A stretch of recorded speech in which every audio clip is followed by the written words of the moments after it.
Look at the size of this snake. Wow. That's a chicken snake? She's a chicken snake. She's tiny. She's not big at all. Really? What do they eat the chicken eggs or something? They eat the chicken eggs and they'll eat baby chickens. Ah. You don't have any baby chickens, do you? Nope, but nothing, you got eggs. Yeah, nothing big enough that's still. Wow. That's a year old? I've had them as thick as my arm. Wow. And about 12 feet long. They're pretty docile. Yeah, she looks pretty calm.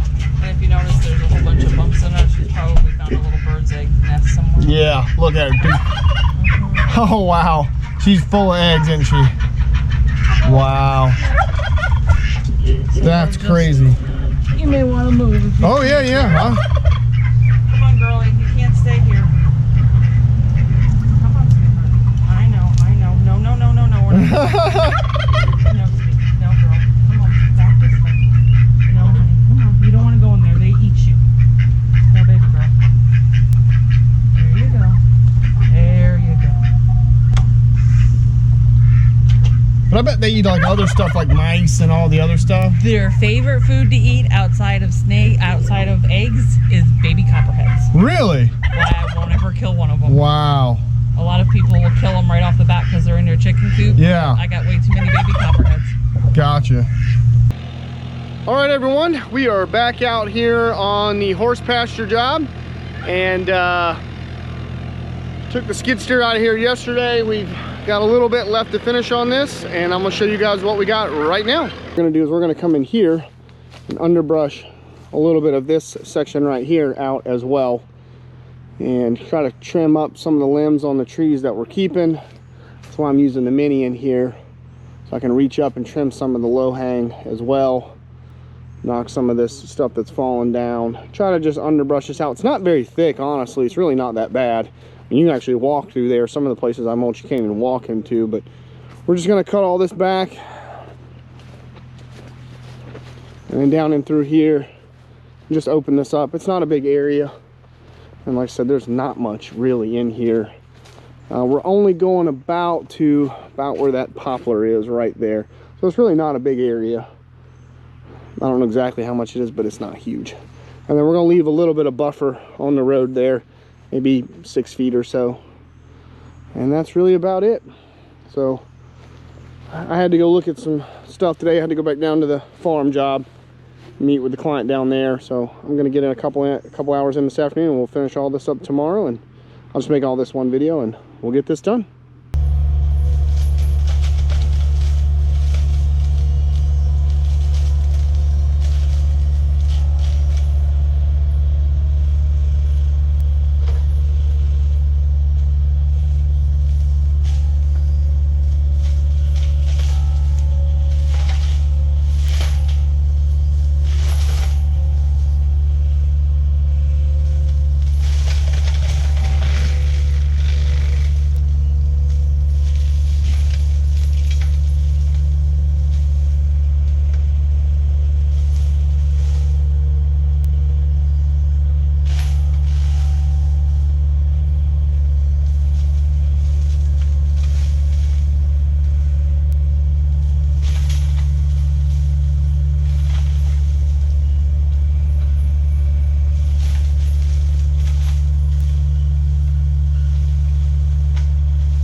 All right, everybody, this job is done.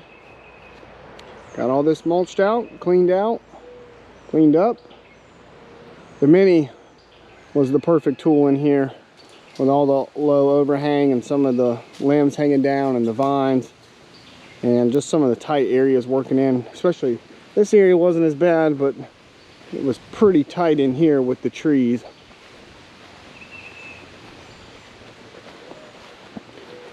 Through some of this, but it all turned out really well. She ended up between, I did this job between today and yesterday.